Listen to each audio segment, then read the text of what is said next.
ඉතින් කොහොමද රස කෑමක් හදන්න යන්නේ?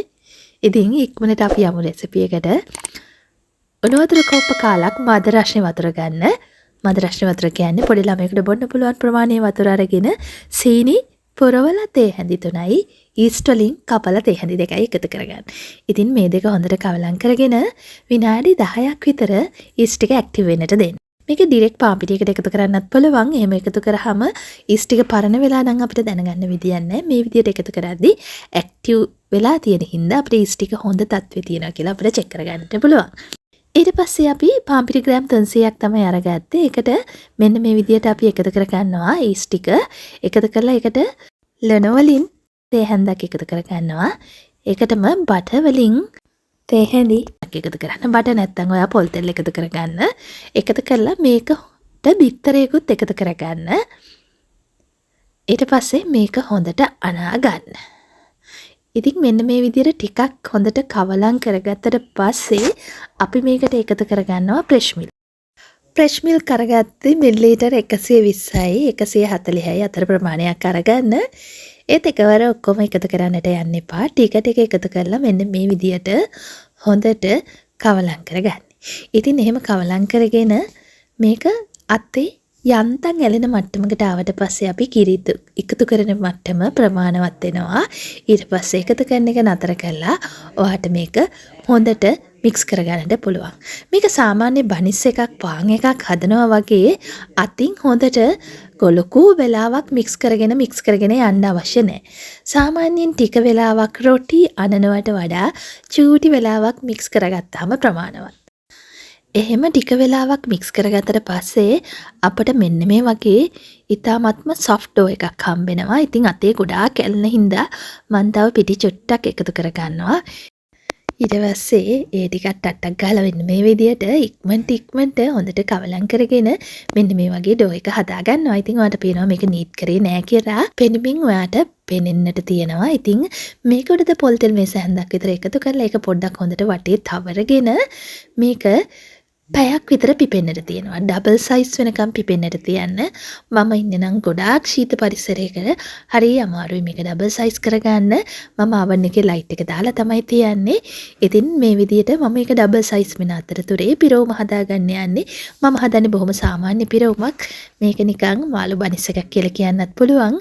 ඉතින් තෙල් මේස හැඳි 3ක් එකතු කරගෙන ඒකට අබ්බත් තේ හැඳි භාගයක් එකතු කරගෙන සුදු ලුණු බිකි 3ක් විතර එකතු කරගෙන කරපිංචා එකතු කරගෙන මිරිස් කරල් දෙක තුනක් එකතු කරලා ඊට පස්සේ කුරුඳු කැබල්ලකුත් දාලා මේක ටට්ටක් ගාලා මෙන්න මේ විදියට බෙද ගන්න. ඉතින් මේක ටික වෙලාවක් බෙදගෙන රන්වන් පැහැය වුණාට පස්සේ අපි මේකට ලකු ලුණු ගෙඩි දෙකක් කපලා කැබලි වෙන් කරලා එකතු කරගන්න. ඉතින් ඒකත් මෙන්න මේ විදියට ටික වෙලාවක් බෙද ගන්නවා. ඉතින් සාමාන්‍ය ගින්දරේ තියාගන්න. සුදු ලුණු ටික රන් පැහැ වුණාට පස්සේ තමයි එකතු කරන්නේ. ඉතින් මේකත් ටික වෙලාවක් මෙන්න මේ විදියට පැහැයට ආවට පස්සේ අපි මේකට එකතු කරනවා කෑලි මිරිස් වලින් තේ හැඳයි කුඩු වලින් තේ හැඳි එකමාරයි ලුණු කුඩු තේ හැඳයි කහ කුඩු තේ හැඳි භාගයයි 3-5 කුඩු වලින්ොත් තේ හැඳි භාගයයි එකතු කරගෙන මේක හොඳට මික්ස් කරගන්න. ඉතින් මේ ප්‍රමාණවල සැර වාට වැඩි කරගන්න පුළුවන්. වාට අවශ්‍ය නම් ගම්බිරිස් කුඩුත් එකතු කරගන්න පුළුවන්. මම මේ රෙසිපි එකට එකතු කරගත්තේ නැහැ ගම්බිරිස්. ඔයා එකතු කරගන්න පුළුවන්.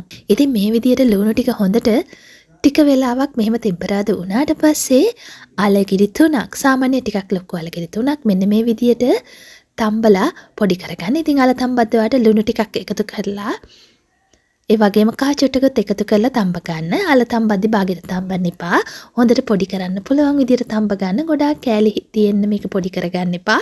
චුටි කෑලි තිබ්බට කමන්නේ. මෙන්න මේ විදියට හොඳට කවලම් කරගන්න. ඊට පස්සේ මම මේක එකතු කරේ කුඩා ටින් මාළු එකක්. ඉතින් ඔයාට මේකට සාමාන්‍ය මාළුත් එකතු කරගන්නට පුළුවන්. මට ඉතින් ලබා ගන්නට පුළුවන් උනේ ටින් මාළු එකක්. ඉතින් මම කොඩා ටින් මාළු එකක් කැබලි කරලා මෙන්න මේ විදියට එකතු කරගෙන හොඳට කවලම් කරගන්න තමයි යන්නේ.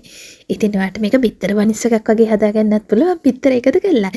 ඉතින් ඔයා කැමති එකක් එකතු කරලා හදාගන්නට පුළුවන්. ඉතින් මම ටින් මාළු එකතු කරලා මෙන්න මේ විදියට මික්ස් කරලා ලුණු වල රස බලලා ලුණු රස මදි නම් ලුණු පොඩ්ඩක් මෙන්න මේ විදියට එකතු කරගන්නට පුළුවන්. එකතු කරලා හොඳට මික්ස් කරලා ලිපෙන් බා ගන්න තමයි තියෙන්නේ. ඉතින් මේක තමයි අපේ පිරවුම. මම ටිකක් පිරවුම පොඩ්ඩක් වැඩියෙන් තමයි හදාගත්තේ. මේ අවශ්‍ය පිටි ප්‍රමාණයට මේ අපි එකතු කරගත්ත පිටි ප්‍රමාණයට මේ මේ පිරවුම චුට්ටක් විතර වැඩි. ඉතින් ඔයාට වැඩිපුර එකතු කරගන්නත් පුළුවන් ෆිලිං එක හදද්දි. ඒක ඔයා මැනේජ් කරගන්න.